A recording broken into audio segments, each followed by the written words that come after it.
Welcome to day 24. I'm wondering today when you knew that the occupation that you're doing or the occupation that you did, when did you know that it was the right one for you? Or if you went to college or you're going to college, when did you know that that school was the right choice for you? When did you know that your spouse was the one that you were going to be with for the rest of your life? They were the one, like you fell in love with him. For me, it sounds cheesy, but it was pretty much the moment I saw her, I knew. Or if you're into sports, when was the moment that you were convinced that player A was like the best in whatever sport it is that you cheer for? Or when did you truly know that Jesus is the only way, that he is the truth and he is the life? If you didn't get a chance to read John 12, 9 through 11 yesterday, I encourage you to hit the pause button and to go and read that. I would say real quick, but actually I encourage you to take your time. But if you only have a few minutes, read it real quick because it's going to help a lot in understanding what it is that we're talking about today. See, we've been asked that question of when did you know or how did you know a lot in our life, and for many people, it's been theorized anyway that for many, the moment that they knew that Jesus truly was and is the Son of God was when Lazarus was called out of the grave. It's one thing to put paddles on somebody's chest and to fire them off and bring somebody back to life. That's incredible in and of itself. I don't know how to do it. I know that AED is supposed to walk you through a lot of things, but I still don't know how to do it. It takes all sorts of training. That's incredible that we've figured out ways to use that stuff. But with Lazarus, there wasn't any of that involved. With Lazarus, this was a man who was dead in the grave for 3 days, wrapped up, and according to his sister, he would be to the point where he stinketh.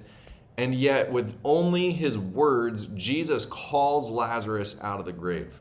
Man, if I saw that, I'd absolutely be convinced. So convinced, even, that I'm pretty sure that I would tell people about it. I think, I dare say that I'd even be convinced enough that I would tell people about it, even if I got in trouble for telling people about it. In fact, if people stood against it, I think I would share it even more because it's that remarkable. In the aftermath of Lazarus being called back from the dead out of the grave, we basically, in this account at least from John, we see 3 different types of people. You had the ones who saw it and they talked about it. You had the ones who heard about it from others and came to see Jesus as a result of it. And then you had those who knew about it but did everything that they could to squash it. And I suppose, not for certain, but we could probably assume that there was a 4th type of person involved in the story as well, even though they're not written about. And that's the people who saw it or heard about it, but said nothing. Which group of these people would you fall in? Why did people come to see Jesus? It wasn't because of his billboards.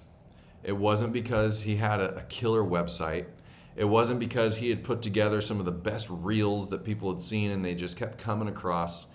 No, people came to see Jesus and people came to witness what Jesus was doing because they heard about it from other people, because people wouldn't stop talking about him and they had to see him for themselves. People talking to people about Jesus is what has been drawing people to him for 2,000 years. So who is out there? Who do you have in your life that you can tell about him? Who do you have in your life that you can tell about Easter? If you've seen his power, man, who is out there that Jesus has put in your path that he's saying, hey, people come to me because people tell other people about me? As we continue to prepare for tomorrow, I invite you to read John 12, 12 through 19. But when you read it, don't read it, and actually, hold on, let me stop. Let me say that again, just like I did yesterday. John 12, 12 through 19. But when you read it, don't read it just as in verses that stand alone. You're going to read about the triumphal entry. It's going to be a story that you may have read and heard multiple times throughout the course of your life, and you might even kind of glaze over it a little bit. Don't do that, but don't read it just as verses 12 through 19. Read it in light of what we read yesterday in John 12, 9 through 11. It's a cohesive story that all rolls together, and you'll actually see very clear connections between these 2 pieces of the story as they come together as one. When you're done reading that, find somebody to tell about Jesus. Even if they already know him, find somebody to tell about Jesus and about Easter. I'll see you tomorrow.